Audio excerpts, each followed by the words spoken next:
What's up, y'all? It's your boy Niner Faithful. And as you see, we're Sam's Adam today, but I hope everyone had a blessed week. Thank you for joining me for today's episode of Niner Faithful Radio.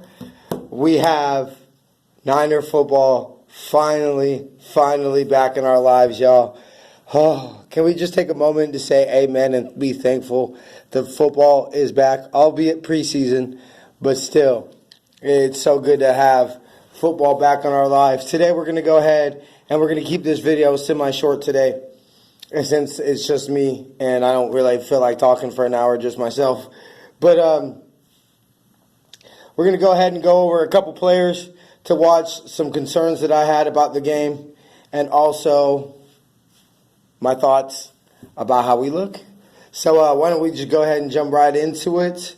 A couple players I wanted to mention this week were Jalen Hurd. Well, first let's start off with this.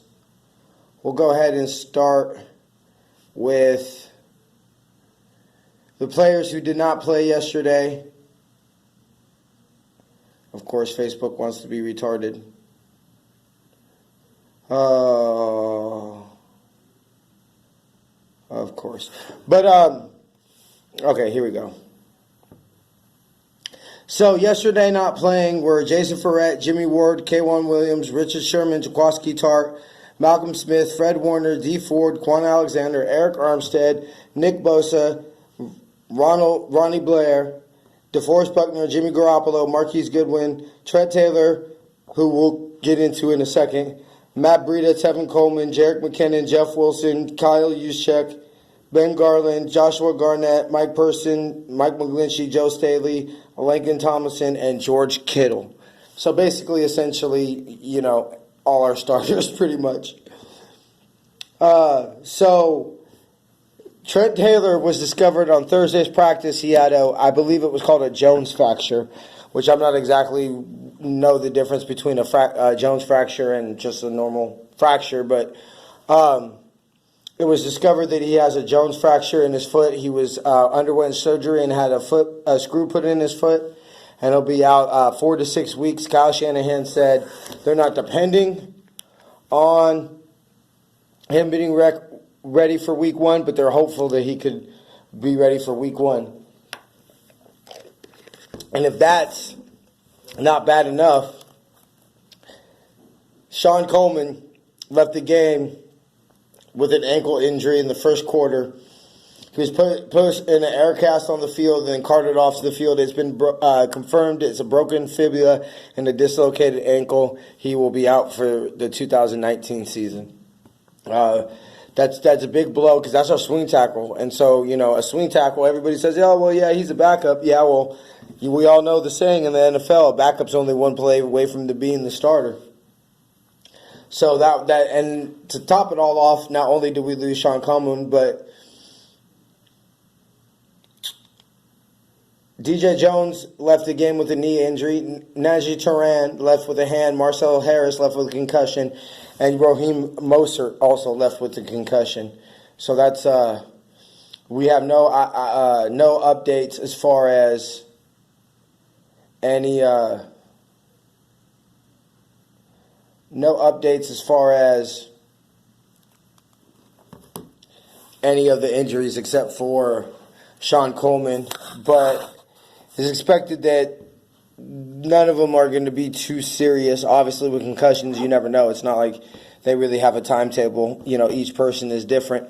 But I wanted to go ahead and also get into some players that I liked and that really stood out to me. Although C.J. Beathard had a better statistical game, I actually thought Nick Mullins played pretty well. I want to give a big shout out to Nick, the Raider Killer Mullins. He finished the game with a touchdown. They each threw a pick, but his pick I didn't think was as bad as CJ's. He was getting hit while he threw, and unfortunately that's just kind of the way the cookie crumbles sometimes. Also, a little bit of a stock up, if you would say, and a pleasant surprise to me. I thought he was going to need more time, but Jalen Hurd looked ready. I mean, mind you, we have to, be cautious of who it was against, but catching two touchdowns is two touchdowns no matter who it's against, especially in your first NFL game, and after missing OTAs. That was, I don't know about y'all, but that was pretty impressive to me. Also, another big shout out goes to my boy Dre Greenlaw. Oh man, he's just you could tell he was a rookie and he was I can't speak today. Susceptible to play action a lot, especially on that first drive in the first quarter. But made several tackles for losses, and just he seemed to have a nose for the ball. And I mean, he was even out there in the fourth quarters playing special teams. So he's just a football player. Stock up, Dre Greenlaw. I was. If you read my blog, 4 players to watch, Niners Cowgirls, you went ahead and saw that Dre Greenlaw was one of my players to watch. Deebo Samuel. I mean, I know that Jalen Hurd caught 2 of its 3 targets. I know Deebo ran a reverse. I'm just waiting for the article to load real quick. Oh, okay. He did offer a... Okay. Wow, this was just breaking news. Okay, so Jimmy Ward... Hold on. This is breaking news. Yeah, okay, so Sean Coleman had surgery on Sunday morning to repair fractured fibula and a dislocated ankle. The tackle will be placed on injured reserve. Shanahan said the team will work out other options at tackles Monday. DJ Jones suffered a knee sprain and was day-to-day. Raheem Mostert left the first game with the first quarter with a head injury. He's currently in concussion protocol. Marcel Harris had a stinger but is good to go. Najee Turan's hand x-ray came out negative and also is available to return to practice. And then Jimmy Ward will have x-rays on his collarbone this week to determine if he's able to participate in practice. So that's kind of the... Oh, Elijah Lee spent... Oh, he had a hand injury. The linebacker had thumb surgery to follow the contest and expected to be out for 2 weeks. So Elijah Lee will be out for 2 weeks as well. So, not exactly the cleanest of games, but at least it seems that, no serious injuries were made to any starters. But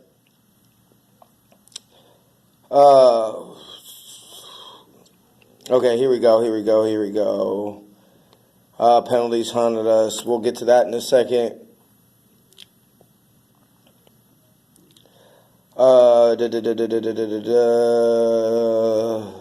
Okay, so Nick Mullins completed 11 of 7 passes for 105 yards, 1 touchdown, and 1 interception for a 76.8 quarterback rating. C.J. Beathard played the majority of the second half and finished 13 of 17 for 140 yards, 1 touchdown, 1 interception, and a passer rating of 95.5. But C.J., they were dropping the ball a lot when Nick Mullins was playing. So I don't really think that those numbers are exactly fair. I think anybody who watched the game, you felt that Nick Mullins was playing better. But yeah, Jalen Hurd caught 3 of his 5 targets for 31 yards, both of San Francisco's touchdowns. Deebo Samuel caught 2 of his 6 targets, including a 45-yard from Beathard. He also, his first touch was a reverse, which picked up 14 yards. Dre Greenlaw had 5 tackles in the first half, including a hard run stop in the backfield against Cowboy Darius Jackson. Rich Wisnowski, another person stock up, would be average 50-yard per punt, including a 64-yarder that bounced out at the 1-yard line. I mean, he looked amazing. Not so good on kickoffs. I'll admit that. Kickoff is clearly not his strength. I'd rather have Robbie Gould back there kicking off. But, I mean, he was as advertised. It was amazing. Now, last little stock-up thing I like to give, big shout-outs to the D. I mean, the Cry Girls brought out their starters to start the game. And the Cry Girls were able to move the ball down the field pretty well, but our red zone defense was stubborn all night. I mean, we only allowed the 3 field goals and forced a turnover, and a turnover on downs.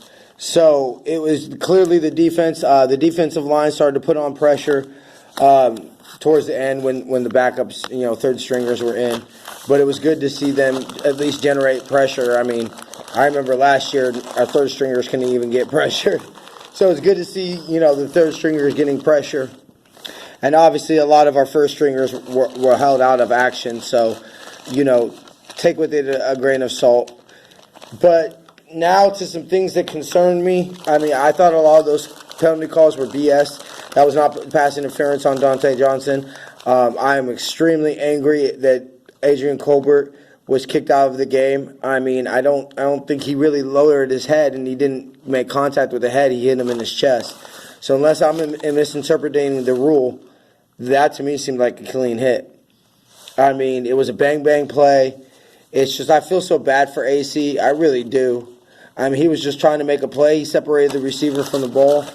I mean, it was just real sad to see. Same with Marcel Harris. He got hurt with the hit that was separating the ball and ended up separating the receiver from the ball. So that was good to see.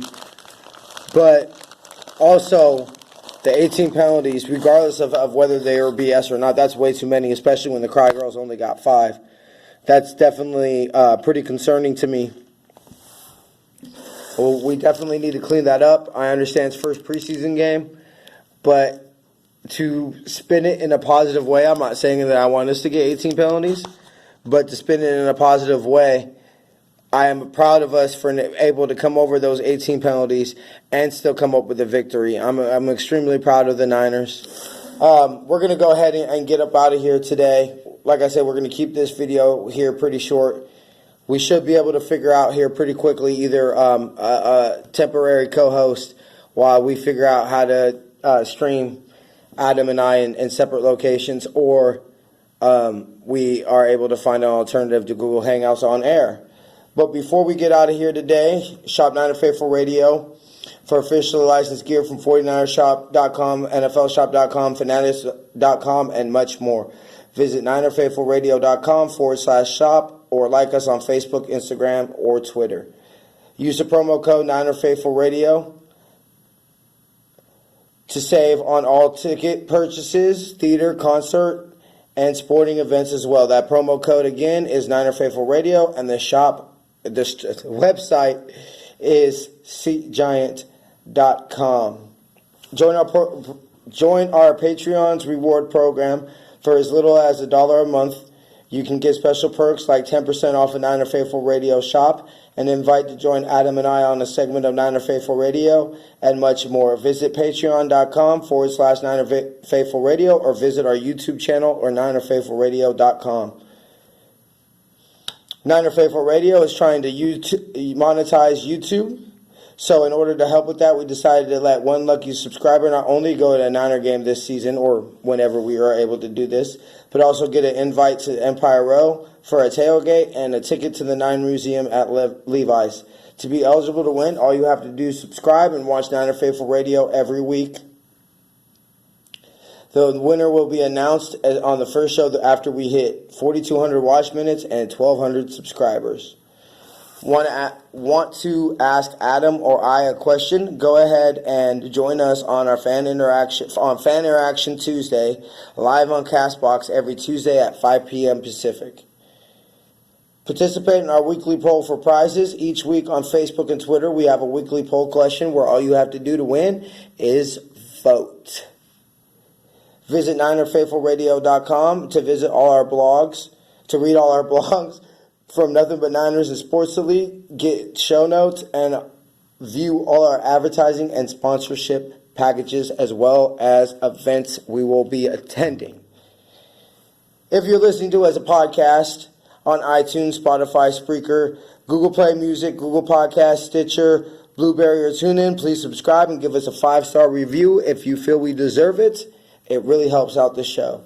If you're watching on YouTube, make sure to hit that subscribe button and hit that bell so you don't miss a single video. And also give us a thumbs up if you think we deserve it, and comment on